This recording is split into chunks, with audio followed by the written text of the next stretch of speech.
Family background अच्छा होने से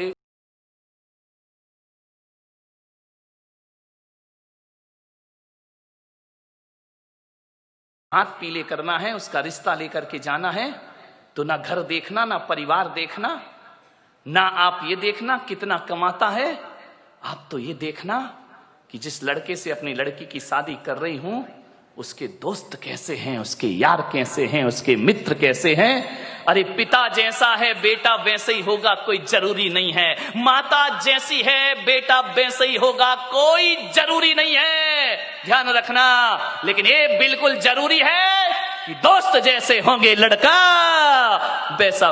दोस्तों का बैकग्राउंड देखो, आप ये देखो किसके साथ उठता है, किसके साथ बैठता है, कहां जा। माँ बाप से छिपके काम करते हैं लड़के, माता पिता को पता नहीं चलता, और दोस्त सड़कों पे बाहर क्या करते हैं। किसी भी बेटी की शादी करो तो लड़के के दोस्तों के बारे में जानकारी जरूर लेना। यदि लड़का अच्छा होगा तो अच्छे लोगों की संगति में उठता बैठता होगा, वो लड़का यदि खराब होगा तो गलत लोगों की संगति में उठता बैठता। आदमी जैसे माँ बाप होते हैं वैसा नहीं होता, जैसे दोस्त होते हैं आदमी वैसा हुआ करता है, ध्यान रखिए। मान्यवर, एक सीख दी है मैंने आपको, इस पर कोई ध्यान नहीं देता है। आप बताइए ना, एक बेटा सही गलत किसकी वजह से होता है?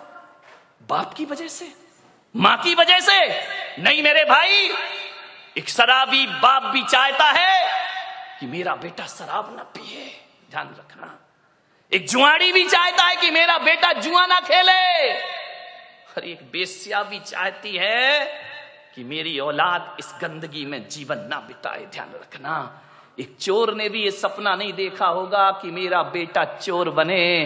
कोई माँ बाप औलाद को चोर नहीं बनाते हैं, कोई माता पिता औलाद को झूठ बोलना नहीं सिखाते हैं, कोई माता पिता शराब पीना नहीं सिखाते हैं, कोई माता पिता सिगरेट पीना नहीं सिखाते हैं। सिगरेट पीने वाला बाप भी चाहता है कि मेरा बेटा सिगरेट ना पिए, ध्यान रखना। मान्यवर, मालूम है सिगरेट पीना कौन सिखाता है?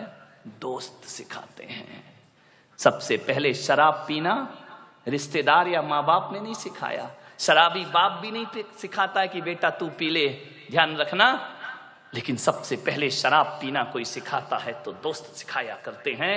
सबसे पहले हाथ में सिगरेट आई तो माँ बाप और भाई के द्वारा नहीं, एक दोस्त के द्वारा हमारे हाथ में सिगरेट आती है, एक दोस्त के द्वारा हमारे जीवन में गलत चीजें आती हैं। और जब आदमी का स्टेटस ऐसा बन गया है, सिगरेट नहीं पिए, शराब नहीं पिए, तो कहते अरे कहां पिछड़ा हुआ आदमी, दुनिया चांद पे पहुंच गई, तू अगरबत्ती में लटका है। ध्यान रखिए मान्यवर, ऐसे बहकाने वाले बहुत मिलेंगे जिंदगी में।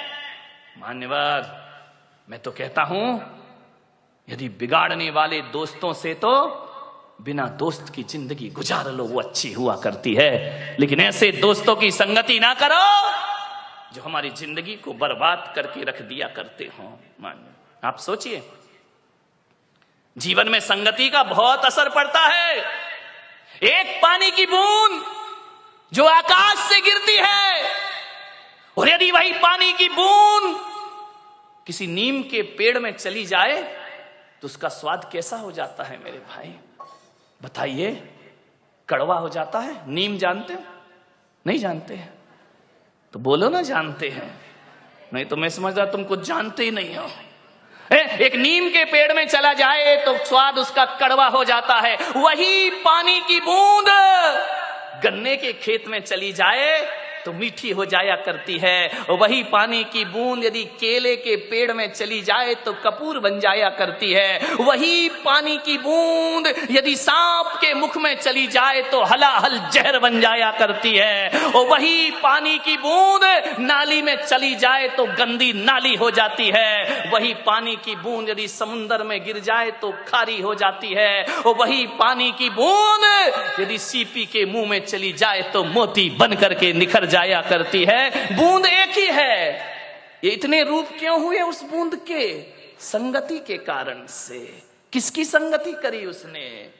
मोती बना सीप की संगति से और जहर बना सांप की संगति से। ध्यान रखें।